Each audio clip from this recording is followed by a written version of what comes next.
Dan Monson is no longer the coach at Long Beach, so they'll make the trip up to Spokane to face a red-hot Gonzaga team. What can fans expect from this new-look 49ers club?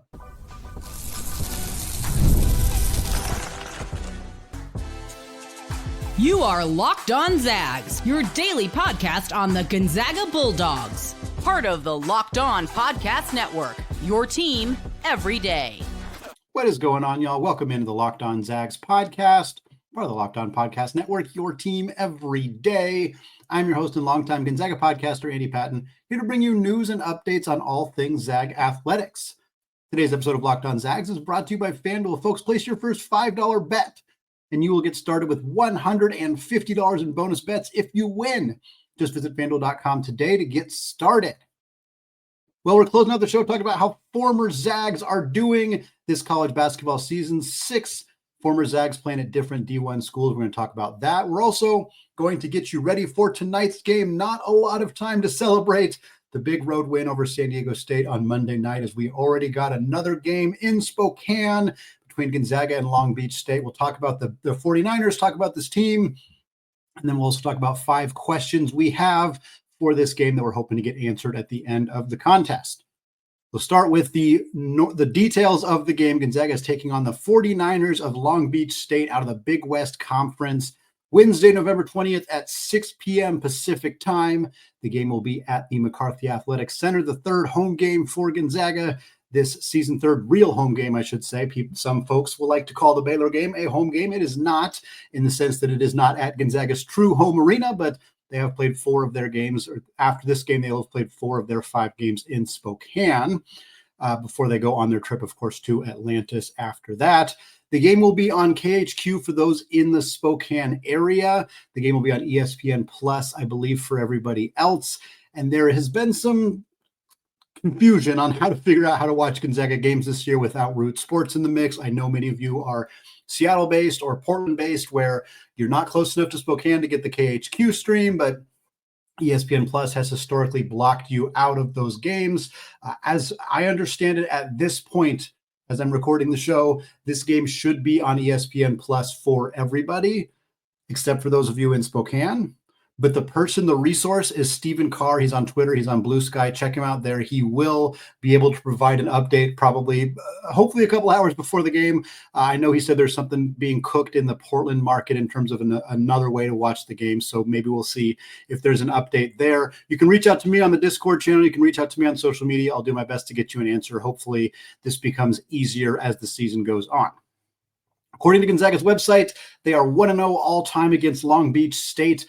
Sometimes that information is not up to date for historical data outside the last 25 years or so, but it's been a long time since Gonzaga played the 49ers. It was back in 2002. Gonzaga won that game 90-55. Part of the reason that these teams have not played each other much lately, despite the fact that Gonzaga routinely plays at least 1 or 2 teams from the Big West every year in the non-conference, is because former Gonzaga coach Dan Monson was the head coach at Long Beach State from 2007 until this past season. Monson, of course, the coach at Gonzaga in their first initial run to the Elite Eight in 1999. He took over at Minnesota after that, spent about a half decade at Minnesota, and then went down to the beach. And again, was there until this past season, went 275 and 273 in his 17 seasons with Long Beach, 166 and 112 in conference play, made 2 NCAA tournament appearances, and was in the NIT 4 times. His second and final NCAA tournament appearance was this past year. Long Beach State lost their final 5 games going into the conference tournament, and Monson was relieved of his duties. He was let go before the end of the season, but told to finish the year. That's not that uncommon, although it is unusual to have a coach know that they're not retaining their job despite still coaching. And it was kind of proven why that is unusual and why athletic departments don't typically do this, because Long Beach State then rattled off a bunch of wins in a row, won the Big West Conference tournament, and made the NCAA tournament, where they faced off against Monson's old co-worker, Tommy Lloyd, and the Arizona Wildcats in the first round of the Big Dance. It was a really fun story last year. Kind of made Long Beach not look very good in that circumstance. Monson is not done coaching. He is moved up to Eastern Washington to take over for David Riley, who moved on to Washington State. So Monson's now back in the Spokane area and Cheney with Eastern Washington. Washington. Considering Gonzaga never played Long Beach while Monson was there, I'm very curious if we will see Gonzaga continue to play Eastern Washington while Monson is at the helm there. Another connection between Gonzaga and Long Beach State is Brian Alberts. Alberts spent 2 years at Gonzaga. He played 9.2 minutes across 57 games, averaged 2.3 points. He then played also 57 games in 2 years at Long Beach State, except instead of averaging 9 minutes, he averaged 29 and 11 points per game. Let's talk about this year's version of the Long Beach State 49ers. They are 1-3 so far this year. They have a win over Laverne and losses to South Dakota State and a pair of WCC teams in San Francisco and the Portland Pilots. Currently, KenPom has them 278th, which as of right now, this is the lowest team in Gonzaga's non-conference schedule in the KenPom rankings. This is the worst team that Gonzaga is playing this year in non-conference. Not trying to bag on Long Beach State, more trying to emphasize that in the past, Gonzaga has played multiple teams worse than this. And I will very intentionally pick on UConn, for example, who every game they have played this year, 4 games this year, all those teams are not just worse than 278 at KenPom, fairly significantly worse. Now, Danny Hurley's team's got some good games coming up. Obviously, Gonzaga's among them. They play Baylor. They play Texas. They'll be fine. It's not a dramatic criticism of the program overall. Just a note that Gonzaga's schedule this year far more competitive than it has been in the past and a lot more competitive than many other teams, not just UConn, have put together so far this season. 49ers are 247th in adjusted offensive efficiency, 294th defensively, 284th in tempo. Chris Acker, the new head coach replacing Monson, former assistant at Boise State for 3 years, was also an assistant at San Diego State for 5 years, so has some familiarity with the Mountain West, bringing that, a lot of success with those 2 programs while he was there, bringing that with him to Long Beach. But of course, as you do in the current era, you got to do a lot of replacing, especially when you are a new coach.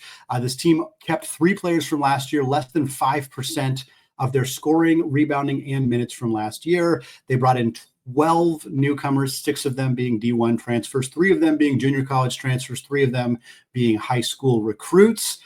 This is a team that has struggled up to this point this season, playing a good San Francisco team. We'll see about South Dakota State. Portland's been a little hard to pin down, have looked very bad in some of their games, but yet also nearly won against Oregon. So a little hard to know what Shante Leggins' team looks like, but all in all, it hasn't been a great year so far for Long Beach State. A few names to know. The biggest one, the most notable name for folks who've been following college basketball is going to be Devin Askew. Askew began his career at Kentucky. He was a consensus top 30 prospect in his recruiting class. Things didn't work out at Kentucky, so he transferred to Texas. Things didn't work out at Texas, so he transferred to Cal. He spent 2 years at Mark Madsen's system with the Golden Bears before transferring again. And now in his 5th year of college basketball, he's at Long Beach State. You could pretty easily look at the trajectory and think, wow, he's a player who wasn't as good as expected, blah, blah, blah. Injuries have played a role, but here's the thing. He's still good. And in these first 4 games here for Long Beach State, Askew's averaging 17.3 points, 5.5 assists, 4.5 boards, and 1.5 steals. He's a good player. He's the best player on this team. He's probably going to draw a defensive assignment from Nolan Hickman, is my guess. Be interested to see if the Zags, Askew's about 6'3", but he's kind of skinny. He's not too different size-wise to Nolan Hickman. So I think Hickman probably guards him. I'll be curious if they put Caliph Battle on him at times as well.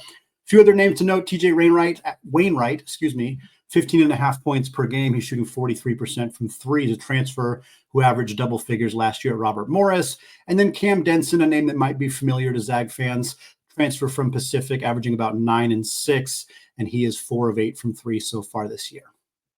Well, typically we do keys to victory, not overly concerned about a game against Long Beach State, so we're going to kind of refocus this to 5 questions I have that I want to see answered, or that I'm curious what the answer will be in this game tonight for Mark Few and the Zags against Long Beach State. We're going to go through those questions one by one, coming up here in just a second.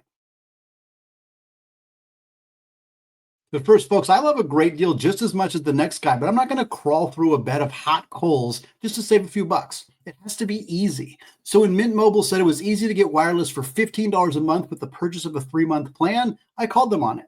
And it turns out it really is that easy to get wireless for just $15 a month. The longest part was the time I spent on hold waiting to break up with my old provider.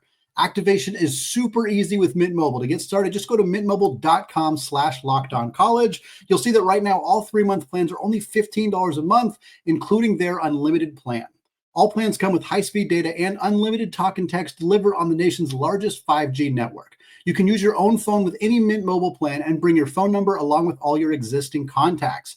To get this new customer offer, go to mintmobile.com/lockedoncollege. Cut your wireless bill to $15 a month at mintmobile.com/lockedoncollege. It's a $45 upfront payment required, which is the equivalent to $15 a month. New customers on first 3-month plan only. Speed slower, above 40 gigabytes on the unlimited plan. Additional taxes, fees, and restrictions apply. See mintmobile.com for details.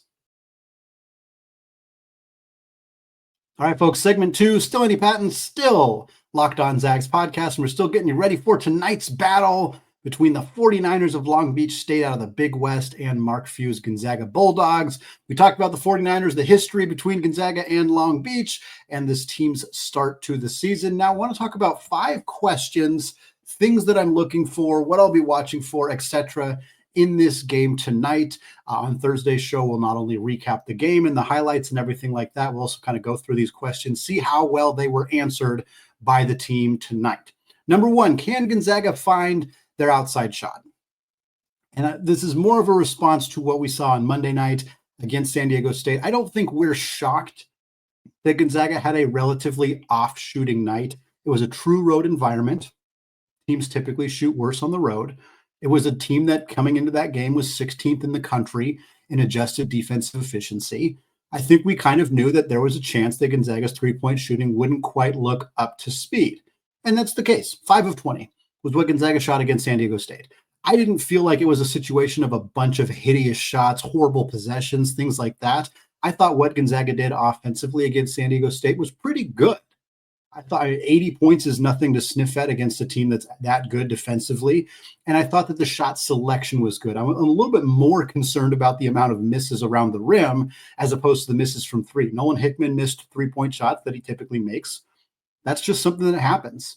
You know, it's not something I'm overly concerned about going forward. So going into this game, a team that allowed both the Portland Pilots and the Dons of San Francisco to shoot over 40% against them, back at home where you're more comfortable, you're more understanding of the rims, it would be very nice to see Gonzaga bounce back from beyond the arc. They don't have another game for a week after this, so it's not like they need to build a ton of momentum into that West Virginia game in the Bahamas, but it would be nice to end this portion of the non-conference slate with a strong shooting game. In particular, I would really like to see Ben Gregg make his first 3-pointer of the season. Ben Gregg is 0 of 7 so far from beyond the arc. He's 9 of 12 on 2-pointers, so it's not like he's been bad. I think that he has been pretty good so far this season. He's been drawing a lot more vitriol than I think I would have expected for a player that has always been a tough, hard-nosed, do the dirty work type role player who's continuing to do exactly that. He got critical offensive rebounds in the second half of that game against San Diego State. He just hasn't knocked down the threes. I think they're coming. This would be a great game for him to not only make his first one, but maybe make like 3. Maybe play 18 minutes, 19, 20, 25 minutes even, just because Gonzaga will probably play more of the reserves, hit 2, 3 3-pointers in this game, and just kind of get that rhythm back going into the next part of the season. Question number 2, is Graham Ike here to stay? We've talked about Graham Ike in this portion of the show, I think every single time up to this point, but it's been the biggest storyline for Gonzaga on the season is the fact that they were playing really well in all of their games without Graham Ike really looking like himself until the second half against San Diego State. Graham Ike went crazy, 20 points in the second half alone, tons of rebounds. I think he was 7 of 9 in the game, and I think he was 1 of 2 in the first half, so it was 6 of 7 from the field in the second half. He was 9 of 11 on the game from the free throw line. He was prolific. The player that we saw last year, the player who dominated Kentucky, who put Hunter Dickinson on skates against Kansas, that version of Graham Ike wasn't here for the first 3.5 games of the 24-25 season, but boy, howdy was he there for the second half of that game against the Aztecs. And the question now, is he back? Is this permanent? And again, he's played a team that doesn't have a lot of size. There's 2 players on Long Beach State's roster who are in the semi-rotation for them who are over 6'10". One of them's Derek Zavirio, who's 6'10" player. He's averaging about 6.5 points and 6.5 rebounds per game. Graham's got more size on him, more muscle on him. They also have a 7'1" backup, Christian Richardson. He's averaging 2 points, 2.5 boards per game. This is not a team that blocks a lot of shots. This is not a team that does particularly well with a lot of size. I think Graham should dominate in this game, but I'm also curious, how many minutes does he play? And I think that's kind of a big part of this game too. And in fact, leads actually into our next point. Will Mark Few empty the bench early in this one? How does he play it? Because you could kind of argue either strategy here. On one hand, this is a game 2 days after your most recent game with a travel day. You play a late night game on Monday night. You travel presumably on Tuesday back to Spokane. You have less than 24 hours until it's game day.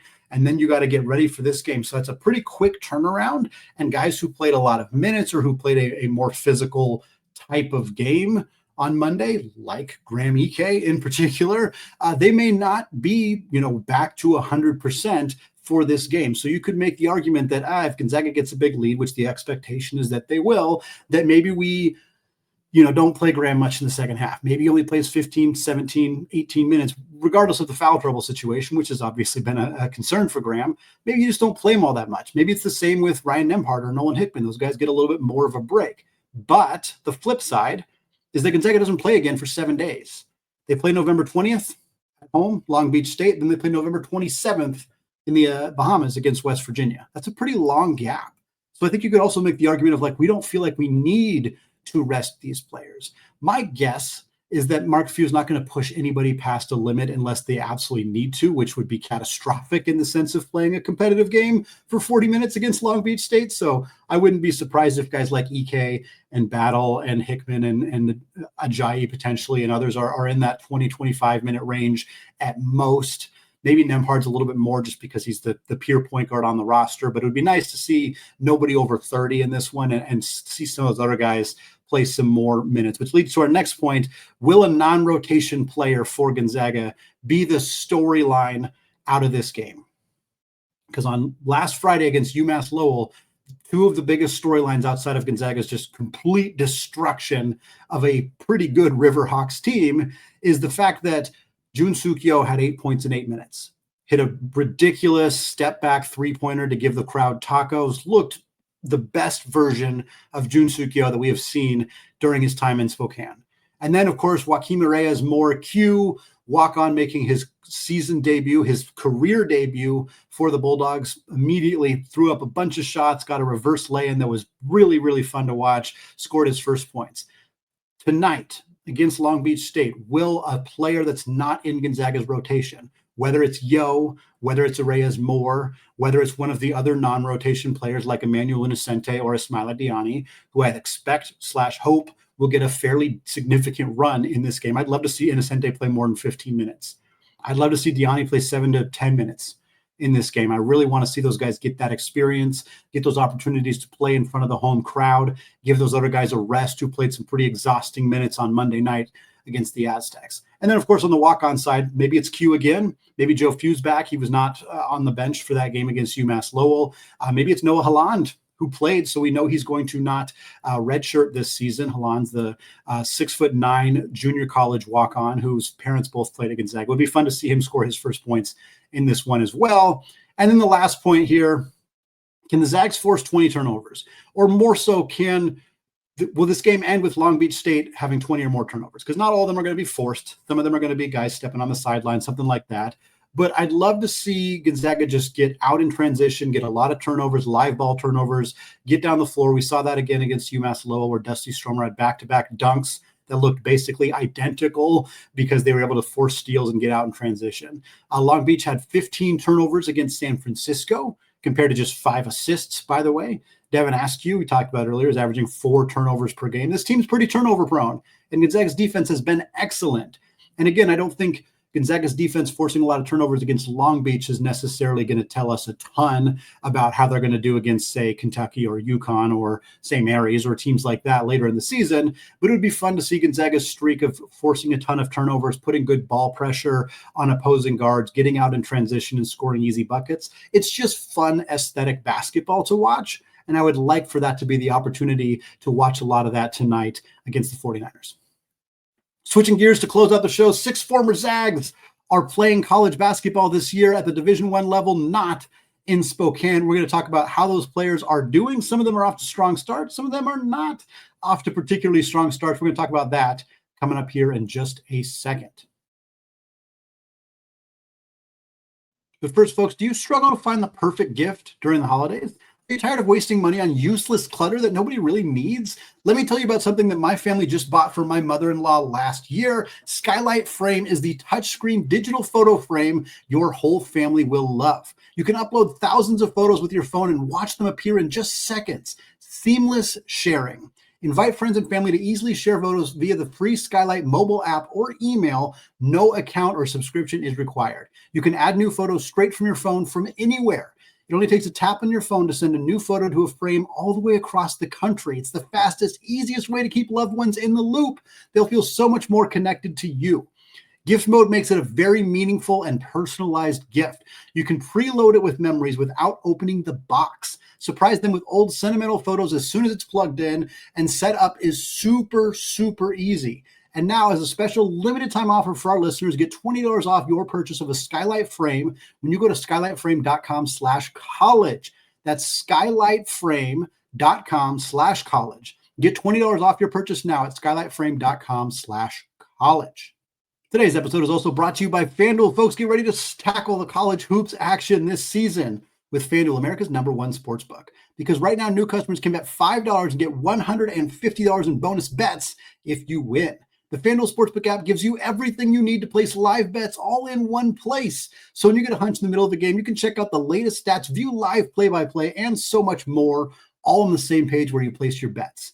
Still feeling great about Gonzaga in Atlantis. Currently, they have plus 135 odds to win that championship. Arizona didn't look great against Wisconsin. I'm feeling pretty good about Mark Few's team. If you like those odds, or if you like the odds for tonight's game or any other games that they got on FanDuel, just go to FanDuel.com to join today. Right as a reminder, you will get started with $150 in bonus bets if you win that first $5 bet. It's FanDuel.com, America's #1 sportsbook.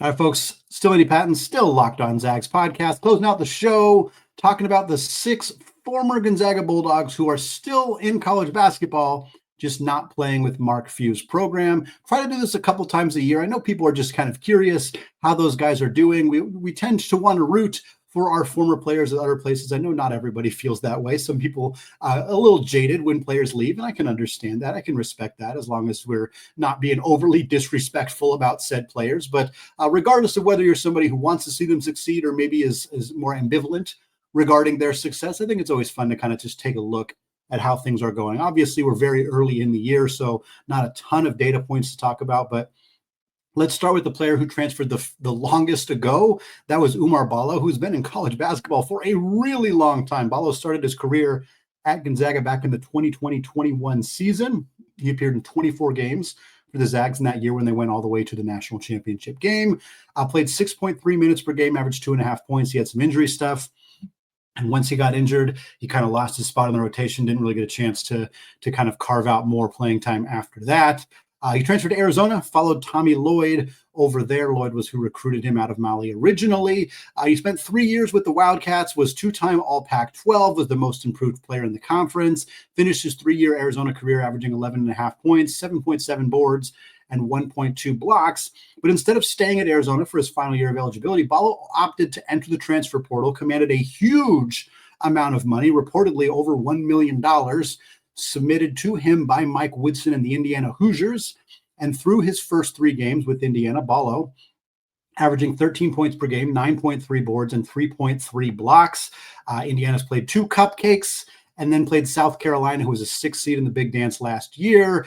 Ballo had 7 points, 13 boards, and 6 blocks against South Carolina. He's a defensive anchor for a team that really needs it down low, and I think is going to continue to have a good season. Could face Gonzaga in the battle for Atlantis if they're able to beat Louisville, and if Gonzaga beats West Virginia. That'll be a fun matchup, not just for the Oumar Ballo of it all, although that's certainly going to be a factor. 2 players in the ACC, both at Wake Forest, Hunter Sallis and Efton Reed. Sallis Spent 2 years at Gonzaga, played 69 games with Mark Few's team, averaged 4.4 points in about 15 minutes. Hit the transfer portal after the season, went to Wake Forest, and instantly was a major player for them. Steve Forbes, the coach of the Demon Deacons, has a rich history of bringing in transfer portal guards who instantly find success. Sallis kind of seemed tailor-made to do that for that team, and that was the case. 18 points, 4 boards, 2.5 assists, shot 41% from 3, was all ACC first team, and seemed like a lock to get picked at least in the second round of the NBA draft. But somewhat surprisingly, Sallis opted to return to school, comes back to Wake Forest for his senior year. So far in 4 games, for Wake Forest, Sallis is averaging 16 points, 4.2 assists, 3.5 boards. He's only shooting 21% from 3. That's obviously going to come up as the year goes on. We can kind of tell that he's working on being more of a facilitator. Makes sense that the NBA scouts would want to see that he can be a combo guard and can actually play point guard, which he didn't really do a lot last year. I'm rooting for Hunter. I really hope he makes it. Again, I was a little surprised to see him come back, and I hope that something like, he was a 27% shooter at Gonzaga from 3. If he doesn't get back up around that 40% mark, there's going to be some concerns from scouts about whether that was an aberration or not. So hoping he's able to do that for this Wake Forest club and find himself in the league next year.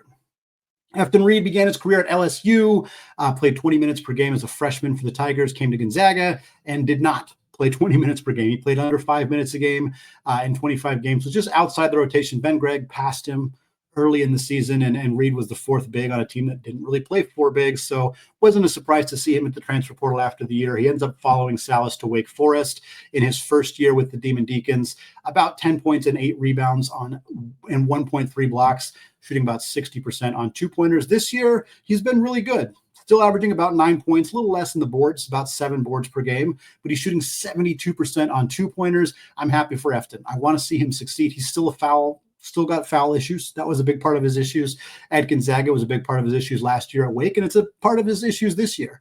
He's a big dude, and sometimes he just gets called for a lot of fouls. So I'd love to see him clean that up. Again, hard to not root for Efton. He seems like a really good kid, and I'm hoping that this season continues to go well for him. Next up, we got Dominic Harris. Dom started his Gonzaga career back in 2020, was there for 3 seasons, although he missed the 21-22 season with a knee injury. In his 3 years at Gonzaga, he played 38 games, 6 minutes per game, and averaged 2.5 points. He hit the transfer portal. There was a little bit of drama with Dom and his family just being loud on social media, let's put it that way.